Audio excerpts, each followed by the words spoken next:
Vamos ajoelhar para orar. Pai Celestial, somos agradecidos por seu amor e cuidado e que seus olhos estão sempre sobre nós o tempo todo. E estás trabalhando poderosamente para refinar-nos e salvar-nos. Sabemos que nos ama. Pedimos as suas bênçãos para o estudo que estaremos vendo juntos. E assim que entendermos como devemos relacionarmos com o Senhor, e então entregarmos totalmente em suas mãos, e então para que possas moldar-nos de acordo com os seus planos. Agradecemos em nome de Jesus. Amém. Bom, nós vamos continuar de onde nós paramos no último encontro e estamos no passo 4, mas vamos dar uma revisada. Nós somos atraídos a Cristo quando paramos de resistir, e Ele convence-nos e nos guia para o arrependimento verdadeiro, e então estamos aptos para reconhecer que somos culpados e tomamos a nossa culpa, e então Ele pode perdoar e limpar-nos. Estamos no número 4, mas primeiramente o número 3, que é confessar os pecados e abandoná-los. Nós somos levados ao arrependimento, então confessamos e abandonamos. E nesse processo, nós damos o nosso coração e não só o pecado. Então, é aí que muitas pessoas erram, porque elas podem dar aquele ou aquele outro pecado, mas eles dão o coração? Está o eu ainda no trono? Ou Jesus, o Rei, que reina na vida delas? É isso que devemos fazer a pergunta. Estou eu no trono ou Jesus habita em mim? E é isso que nós vimos a noite passada. E em Desejados de Todas as Nações, página 172, a vida cristã não é um melhoramento ou modificação da antiga, mas uma transformação da natureza. E é o que a Bíblia diz em Efésios 4, 22 a 24. Quanto à antiga maneira de viver, vocês foram ensinados a despir-se do velho homem que se corrompe por desejos enganosos, a serem renovados no modo de pensar e a revestir-se do novo homem, criado para ser semelhante a Deus em justiça, verdade, provenientes da verdade. É sobre a nova criatura que a Bíblia fala. E chegamos a Deus, entregamos tudo o que somos e temos, e abrimos mão do nosso direito, e morremos para o eu. Morrer para o eu não entendia, isso me tomou um tempo para entender. Quais eram as implicações do morrer para o eu? E então eu estudei, pesquisei e comecei a entender que se eu estou morto, deitado em um caixão, e se alguém chegasse e dissesse muitas coisas más sobre o meu respeito, ou até mesmo me batesse, o que eu poderia fazer se eu estou morto? Poderia fazer nada, certo? Eu estou morta. E se eu estou morta, eu abro mão dos meus direitos a fazer qualquer coisa, correto? E se eu estou morta, crucificada com Cristo, eu não tenho direito de agir pela minha natureza baixa. E sim, Cristo tem o direito de trabalhar em mim o seu caráter. Então eu disse, Senhor, aqui está o meu direito de ficar ressentida com meu marido, não interessa o que ele faça. E isso foi definitivamente, porque esse era o meu maior pecado. Se ele fizesse alguma coisa com as crianças, eu ficava ressentida e eu falava com ele. E então eu disse, Senhor, aqui está o meu direito de ficar ressentida, não interessa o que ele faça. E o que ele poderia fazer para poder melhorar se eu ficava ressentida com ele? Nada. Amar ele mais? Eu amava ele.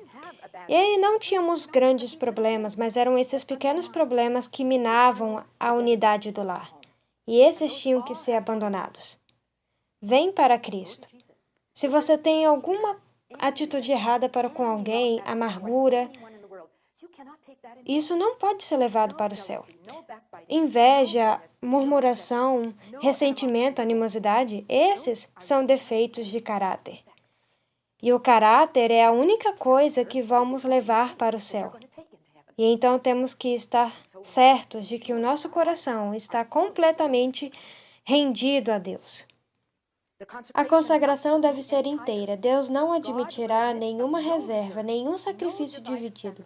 Todos devem morrer para si e para o mundo. E é o que a Bíblia diz em Romanos 6, verso 11. Assim também vos considerai-vos como mortos para o pecado, mas vivos para Deus em Cristo Jesus. E umas pessoas estavam cantando esse verso, estamos mortos, mas depois que eles ouviram a minha mensagem, eles falaram, nossa, estamos falando de estar mortos o tempo todo, mas aqui está dito, mortos para o pecado, mas vivos para Deus. Devemos vir vivos, renascer e permitir que o seu Espírito nos controle. Nós não devemos estar mortos, devemos viver em novidade de vida, com novas atitudes, amor, empatia para com os outros em nossos corações. A Bíblia diz em Lucas 14, verso 33, da mesma forma, qualquer de vós que não renuncia a tudo o que tem, não pode ser meu discípulo. Não pode ser. E você pode dizer que é um dizer difícil? Sim e não. Quando você renuncia tudo o que tem, a vida fica mais agradável e completa mais do que nunca antes. Eu não sei se aqui tem algum jovem que ainda não é casado, mas imagine que um jovem esteja procurando uma esposa para se casar e ele encontra uma jovem bonita e uma boa cristã. A menos ele pensa que é uma boa cristã. E ele pergunta, você casa comigo? E ela diz, sim, eu amo muito você. Mas também eu amo esse outro rapaz. Tudo certo se eu ficar com ele? E o que o jovem responderia? De forma nenhuma. Cristo é o marido da igreja. E ele não aceitará dividir o trono da sua vida com outro. Satanás é o amante. E ele irá ficar batendo na porta do seu coração até que você abra. Ele precisa ser o primeiro e o único. Deus não se deixará enganar. Cristo não aceita nenhum serviço dividido. Ele pede por tudo. Ele não ocupará um coração dividido ou reinará em um trono dividido. Todo ídolo que mantém as afeições e as desvia do Deus de amor deve ser destruído. E por que muitas pessoas, sendo cristãs, têm tempos difíceis? Porque elas estão divididas e têm uma mente dividida. E a Bíblia diz, não deixe pensar que uma pessoa com mente dividida irá receber alguma coisa do Senhor. Esse é um grande passo. E muitas pessoas erram aqui. Eu estava aqui em cima, pensando que já tinha me entregado, mas meu pai estava aqui pensando que ele já tinha se rendido e não reconhecia a sua culpa. E então muitas pessoas ficam presas em um ou outro desses passos e, sem colaborar com Deus, ele não pode ir adiante. E é aqui que a rendição tem que tomar parte, porque senão Deus não pode ir adiante, a menos que a rendição tome lugar. E Deus vai continuar nos amando e fazendo qualquer coisa para nos atrairmos. Se eu tivesse tempo, eu ia compartilhar com vocês os milagres que Deus fez na vida dos meus irmãos para trazê-los para perto dele. E aqui diz, o Senhor não pode purificar a alma até que todo ser se entregue à operação do Espírito Santo. É por isso que tem muitos cristãos mornos, porque eles não entenderam a vir ao pé da cruz, morrer para o eu, crucificar em Cristo Jesus, e Cristo poder morar em seus corações. Se chegarmos a esse ponto, então Deus pode continuar. Em 1 João 1,9 diz, se confessarmos os nossos pecados, Ele é fiel e justo para nos perdoar os pecados e nos purificar de toda injustiça e dar uma novamente um novo coração. E nesse momento, assim como o ladrão na cruz está pronto para o céu, ele rendeu tudo o que tinha. E ele foi salvo ao extremo. E imediatamente ele começou a testemunhar para o outro ladrão, certo? E ele teve uma experiência miraculosa. Ele foi uma nova pessoa e foi mudado. E muitas pessoas dizem, ele continuou sendo um grande pecador e Deus disse que ia levá-lo para o céu. Não, ele foi mudado, transformado. O sangue de Cristo nos limpa de quanto? De todo o pecado. E você lembra que quando o soldado feriu o lado de Jesus, estando suspenso, brotaram duas diferentes correntes, sendo uma água e outra sangue. E é isso que lemos em Primeiros Escritos, página 209. Quando o soldado feriu o lado de Jesus, estando ele suspenso na cruz, brotaram duas diferentes correntes, sendo uma de sangue e outra de água. O sangue devia lavar os pecados dos que crescem em seu nome, e a água para representar aquela água viva obtida de Jesus que dá vida ao crente. Não é a água do batismo, mas sim o que Cristo diz: a menos que você nascesse da água e do Espírito, você não pode ver o reino do céu. O batismo só é uma demonstração pública que você já foi enterrado com Cristo e ressurgido em uma nova vida. Mas antes do batismo, entender como morrer para o eu e então renascer em Cristo Jesus. Por isso que eu perguntei a vocês se antes de se batizarem foram ensinados a como morrer para o eu e entregar o coração. Em Titos, capítulo 3, versos 5 a 8, é um dos melhores textos sobre justificação e a experiência. Não por obras de justiça que houvéssemos feito, mas segundo a sua misericórdia.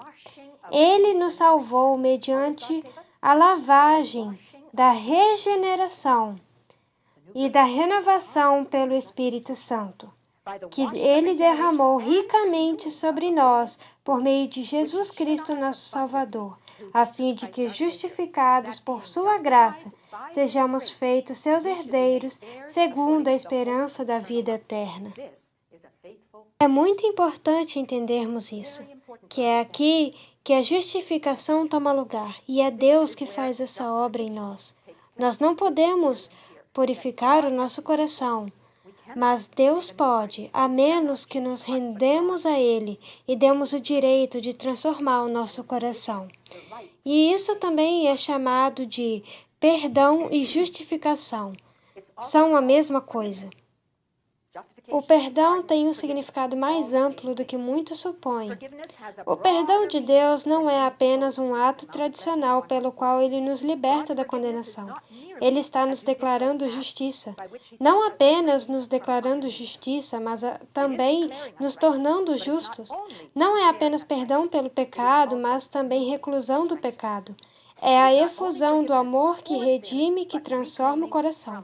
Isso é o que acontece quando você realmente chega aos pés da cruz. Davi teve o verdadeiro entendimento de perdão quando orou: crie em mim um coração limpo, ó Deus, e renove um espírito correto dentro de mim. Isso que é o que está envolvido na justificação. É justificação, perdão. Ninguém, mas Deus pode fazer isso. Não podemos nos salvar, não podemos nos regenerar, só Deus pode fazer isso. É um milagre da graça de Deus, como diz na Bíblia, pois pela graça você é salvo através da fé, não de si mesmo, mas veio de Deus. E quando isso acontece, em 2 Coríntios 5, 17 e 18 diz: portanto, se alguém está em Cristo, nova criatura é. E as coisas velhas já passaram, e tudo fez novo. E tudo isso provém de Deus, que nos reconciliou consigo mesmo por Jesus Cristo. Cristo reconciliou-nos consigo. E essa reconciliação entre o ser humano e Deus toma lugar. E é a razão por que Cristo veio ao mundo, para reconciliar-nos e tornarmos um com Ele. É essa experiência que o cristão morno falta. Não entenderam o Evangelho e estão tentando melhorar a cada dia, sem entender o poder sobrenatural que precisa tomar lugar. Quando somos levados ao arrependimento e chegamos ao pé da cruz, onde entregamos tudo a Cristo e todos os nossos pecados, então Ele pode, pelo seu sangue, limpar-nos e pela água da vida Ele pode transformar-nos em uma nova pessoa e então entrar no lugar sagrado do ministério. Agora eu vou ler um texto em que está esboçado o plano da salvação em apenas um texto, Romanos 6, 22. Vou ler de duas versões, a versão padrão revisada e a de King James. Gostaria que vocês prestassem atenção. E aqui diz: mas agora que você foi libertado do pecado e se tornou escravo de Deus. E aqui você pode ler escravo, servo ou filhos de Deus. Porque você deixou de ser empregado de Satanás e se tornou filho de Deus. Mas agora que você foi libertado do pecado e se tornou escravo de Deus, o retorno que você obtém é a santificação e seu fim, a vida eterna. Todo o Evangelho em um verso. E a King James diz dessa forma: mas agora, tendo sido libertados do pecado e tendo-vos tornado servos de Deus, tendes o vosso fruto para a santificação e por fim a vida eterna. E aqui é onde o julgamento toma lugar, onde Jesus decide se você tem sua vida em você, se possui o fruto da santificação, o qual é o caráter de Jesus. Mas essa é uma santificação da vida e leva o tempo de uma vida. E habitando em Cristo, produzindo os frutos da santificação. Esse é onde que você chega com todos os seus pecados e você é lavado e renasce. Então você entra na vida santificada, é separado para uma vida santa. E esse é um trabalho de uma vida habitando em Cristo, porque a esse ponto, quando você conecta com a videira, você se une a Cristo e então Ele habita em seu coração e então você tem a vida santificada. Mas muitos pensaram que esta é uma vida santificada, cada vez melhor e cada vez mais pecando. Não, isso é legalismo. Isso é apenas tentar ser bom. Não é cristianismo. O cristianismo é a obra sobrenatural de Deus no coração. Mas tantas pessoas ficam aqui, e é muito triste. O que Deus vai fazer com os mornos? Ele vai vomitá-los de sua boca, certo? Eles não vão estar no céu. Eles nunca entenderam o verdadeiro cristianismo, e isso é muito triste. E somos informados de que a grande maioria na igreja é morna. Eu costumava pensar que morno simplesmente não estava trabalhando duro o suficiente para Deus, e eu estava trabalhando duro para Deus ao longo dos anos. Então, nunca pensei que fosse morno. Eu não sabia que tinha a ver com um novo nascimento e trabalho sobrenatural de Deus no coração. E quando eu entendi, então reconheço muito plenamente que estava lá e não entendi a vida espiritual. Mas agora que você foi liberto do pecado e se tornou escravo de Deus, o retorno que você obtém é a santificação e o seu fim a vida eterna. O que é santificação? Em nossa alta vocação, diz, é dar a si mesmo, santo e sem reserva, de alma, corpo e espírito a Deus, para tratar com justiça, o amor a Deus, sem consideração a si mesmo ou interesse próprio, ser sagrado, puro e altruísta, de mente celestial, sem mancha ou ruga. Essa é a santificação, que é ser santo e entregue a Deus. E toda vez que essa pessoa quiser voltar e se render ao pecado novamente, ela precisa vir ao altar. Ela precisa ser limpa, ela precisa ser rejustificada. Ela precisa ser perdoada novamente, se ela voltar a Deus. Você não pode ficar aqui com o pecado. Nenhum sacerdote entraria no lugar sagrado com o pecado em sua vida, ou seria destruído. Santificação é o estado de santidade, fora e dentro, sendo santo e sem reserva, não sendo formal, mas de verdade. Toda impureza de pensamento, cada paixão luxuriosa separa a alma de Deus, pois Cristo nunca pode colocar seu manto de justiça sobre um pecador para esconder sua deformidade. Deus nunca esconde o pecado em você, e muitas pessoas acreditam, mesmo que se estiver pecando, Deus ainda me cobre com sua justiça. Ele não me vê, ele vê a Cristo. Irmãos e irmãs, estamos fazendo de Jesus o ministro do pecado. Não podemos fazer isso. Deus vê o coração, Ele vê o que tem lugar. Se você permitir que Satanás volte ao trono, Jesus não está lá. E você não pode servir a dois mestres, isso é impossível. A justiça de Cristo não é uma capa que cobre pecados não confessados e não abandonados. O que é santidade? E aqui diz o que é santidade. É um princípio de vida que transforma o caráter e rege a conduta. Santidade é integridade para com Deus. É a inteira entrega da alma e da vida para a habitação dos princípios do céu. E Jesus diz: sede santos porque eu sou santo. E o que é santidade? É inteira rendição a Deus. E não ser mente duvidosa, mente dividida. Romanos 6, verso 17. Graças, porém, a Deus que, tendo-vos sido escravos do pecado, obedeceste de coração à forma de doutrina que fostes entregues. Você vê, éramos escravos do pecado. Servíamos um ou o outro, nunca os dois. E aqui tem outro texto em 1 Pedro 1, 14 e 15. Como filhos obedientes, não se deixem amoldar pelos maus desejos de outrora, quando viviam na ignorância. Mas, assim como é santo aquele que os chamou, sejam santos vocês também em tudo o que fizerem. Porque está escrito: sede santos porque eu sou santo. O lugar santo representa a santificação, que por si só significa santidade. Em muitas traduções, no alemão, eles dizem santificação, e em outros países também. É um trabalho de uma vida inteira. Ser santo à vista de Deus. Santidade não é arrebatamento. É entrega total da vontade a Deus. É viver de cada palavra que sai da boca de Deus. É fazer a vontade de nosso Pai Celestial. É confiar em Deus nas provações, nas trevas, assim como na luz. É andar pela fé e não pela vista. É confiar em Deus com inquestionável confiança e descansar em seu amor. Em Hebreus 12, 14, a Bíblia diz: segui a paz com todos e a santificação. Sem a santificação, ninguém verá o Senhor. Quantas pessoas verão a Deus sem santificação? Nenhuma. Percebe? Deus não pode salvar-nos a menos que sejamos santos à sua vista. Ele não pode forçar-nos. Nós devemos escolher a Deus somente. A verdadeira santificação é nada mais, nada menos do que amar a Deus de todo o coração, para andar sem culpa em seus mandamentos e ordenanças.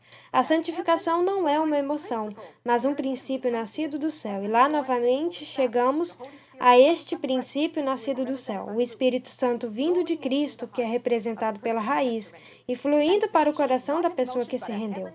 A santificação não é uma emoção, mas um princípio nascido do céu que traz todas as paixões e desejos sob o controle do Espírito de Deus. Todas as paixões, todos os desejos, e este trabalho é feito através do nosso Senhor e Salvador. Você não pode fazer isso por si mesmo.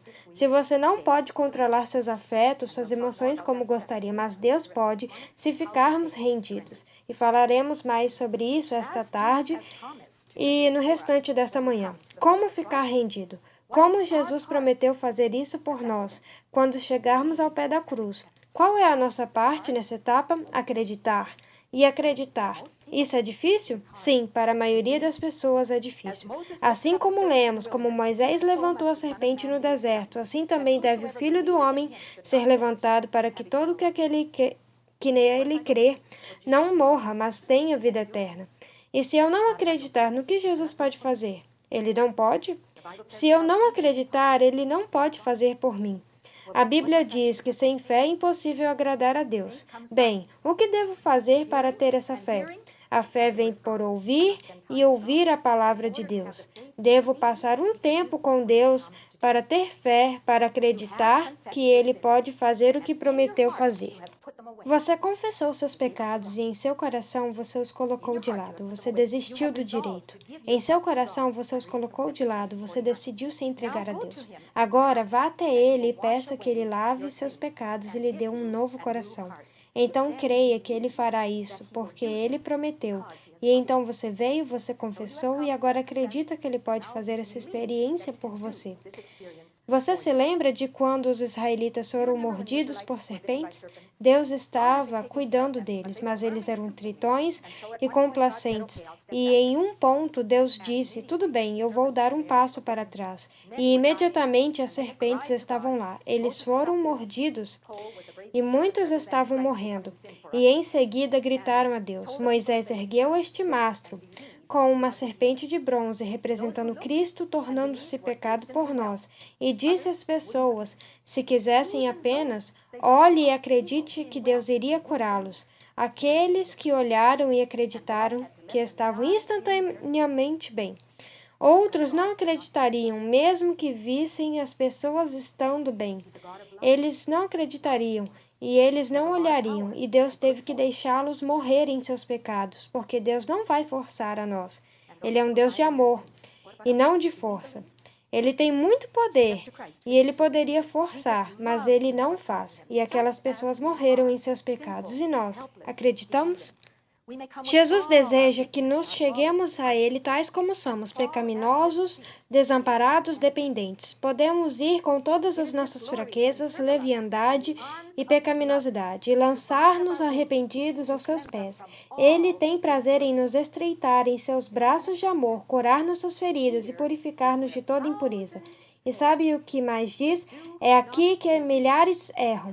Não creem que Jesus lhes perdoa pessoalmente, de maneira individual. Eles podem chegar e confessar, mas nunca acreditar que ele pode fazer algo para mudar o coração. E se não acreditam, ele não pode fazer. Essa é a razão por que muitas pessoas ficam na condição de mornos. Eles não acreditam no milagre que Deus pode fazer no coração. Sem fé é impossível agradar a Deus. Não sendo infiel, mas acreditando que todas as coisas são possíveis para aquele que crê. Em Signs of the Times, lemos: o mesmo poder que transformou a água em vinho na festa é capaz de erradicar todo o mal de sua natureza. Você acredita nisso? O mesmo poder pode mudar seu coração. Você vê que a salvação não é eu fazendo isso, mas a salvação é Deus fazendo isso. É pela graça, através da fé, que Ele purifica o coração. O mesmo poder que fez o leproso limpo pode fazer o coração puro, pronto para a sociedade de Deus e os anjos. Foi o que o ladrão acreditou realmente que ele poderia fazer isso por ele, e estava pronto para o céu, naquele momento, uma criatura mudada. E de acordo com sua fé será feita você. A fé é uma operação simples e poderosa em seus resultados. Muitos cristãos professos que têm o conhecimento da palavra sagrada e acreditam em sua verdade falham na confiança infantil que é essencial para a religião de Cristo. Eles não estendem a mão com aquele toque peculiar que traz a virtude da cura à alma. Eles não tocam em suas vestes, não esperam sentir que você está curado. Acredite quando você chegar ao pé da cruz. Coloque sua vontade ao lado de Cristo para servi-lo e conforme você agir de acordo com a sua palavra, o poder estará lá para ajudar e orientar você. Isso é o que Deus prometeu. No livro Desejado de Todas as Nações, página 173. Quando o Espírito de Deus toma posse do coração, transforma a vida. Os pensamentos pecaminosos são afastados. Renunciada às más ações e o amor, a humildade, a paz tomam o lugar da ira, da inveja e da contenda. Viu? Há uma troca. A alegria substitui a tristeza e o semblante reflete a luz do céu.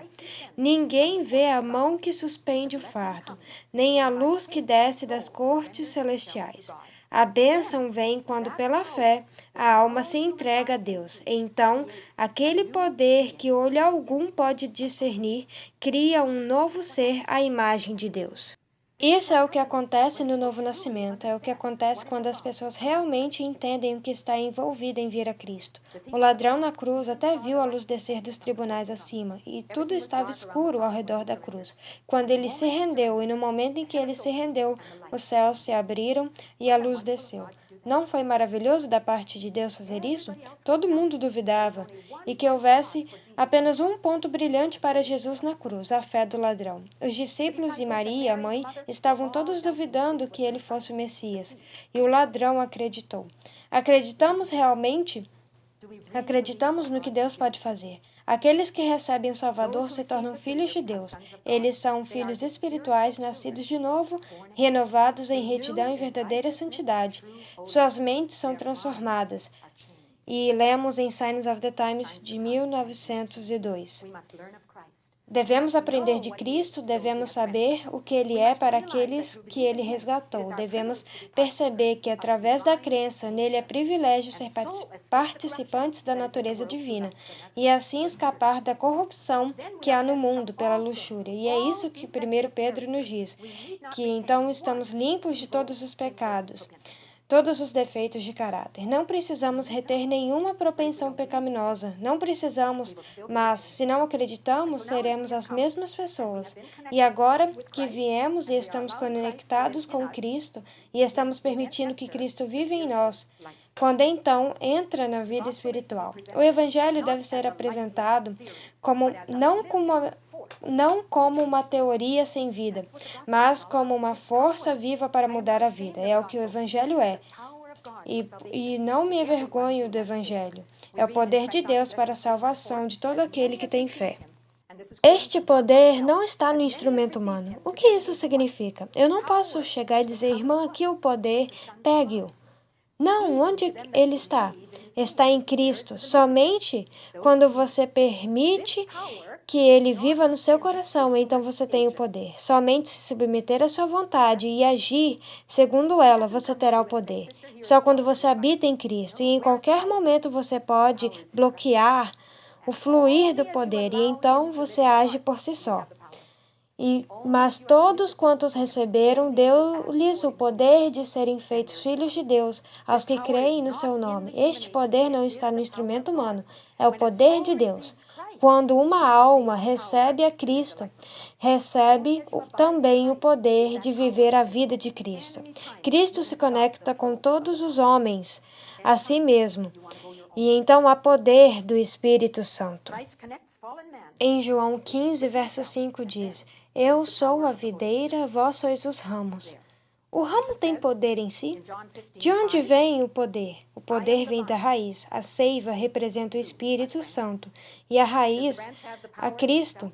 E nós somos os pequenos ramos e devemos ser totalmente dependentes dele para obter o poder. E ele diz, eu sou a videira, vós sois os ramos. Se alguém permanecer em mim e eu nele, esse dá muito fruto. Sem mim, nada podeis fazer. Bem, você pode dizer que construiu uma casa e pode fazer muitas coisas sem Deus, mesmo quando eu era um ateísta. Sim, mas não estamos falando sobre essas coisas. Estamos falando sobre a vida espiritual. Sem Cristo, quanto de vida espiritual você tem? Nada, nada. Ele é a fonte do poder espiritual implantado dentro de nós. Todos os suprimentos do céu estão sob o nosso comando, e ele enviaria todos os anjos do céu em seu favor para evitar que você pecasse, se fosse necessário, se você está permanecendo nele e desejando o seu poder. Lemos em Efésios 3, 16 a 19. Oro para que, segundo as riquezas de sua glória, vos conceda que sejais fortalecidos com o poder do seu Espírito, aonde no interior do homem, para que Cristo habite pela fé no vosso coração. Você está sendo enraizado na videira, sendo enraizado e alicerçado no amor. Pode ser preenchido com toda a plenitude de Deus. Você vê, quando Jesus era um homem nesta terra, ele tinha toda a plenitude de Deus à sua disposição. Ele vivia disso a cada momento do dia. E diz aqui que podemos ser preenchidos com toda a plenitude de Deus.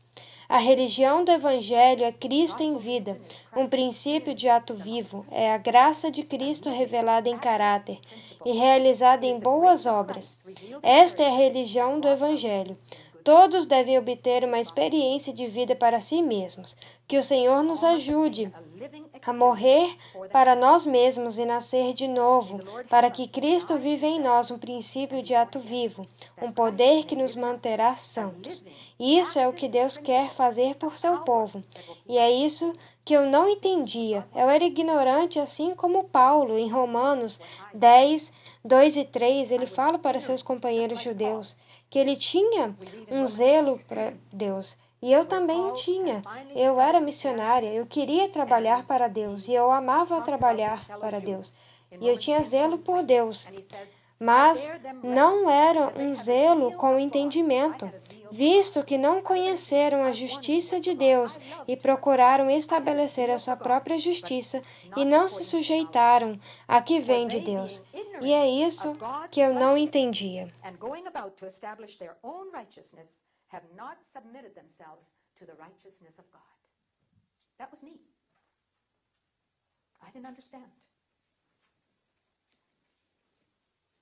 Quando suas palavras foram recebidas e se apossaram de nós, Jesus é para nós uma presença permanente controlando seus pensamentos e ideias e ações. Não somos mais nós que vivemos, mas Cristo que vive em nós. E Ele é um Salvador vivo, a vida de Deus, a única esperança do homem. Por que as pessoas serão ressuscitadas para a vida eterna? Porque elas têm Cristo, elas estão unidas a Cristo. Caso contrário, elas não irão subir para a vida eterna. Deve haver uma união de Cristo com a alma, viver nele enraizado e edificado, nele e estabelecer na fé, através desta união, que recebemos força moral e espiritual. E assim, continuaremos em nossa próxima sessão nesta área. E como permanecer nele? Estes dois próximos passos são muito importantes. Vamos orar. Pai Celestial, novamente nos achegamos a Ti e agradecemos pela Sua palavra. Agradecemos por todos os conselhos que nos destes no espírito de profecia e que possamos realmente entender a Sua palavra. E nos ajude, Pai, que possamos passar mais tempo com o Senhor e que possamos aprender mais e mais de Ti. E que o Senhor nos ajude a cada um que está aqui a entender e permitir que o Senhor viva em nossos corações. É o que agradecemos em nome de Jesus. Amém.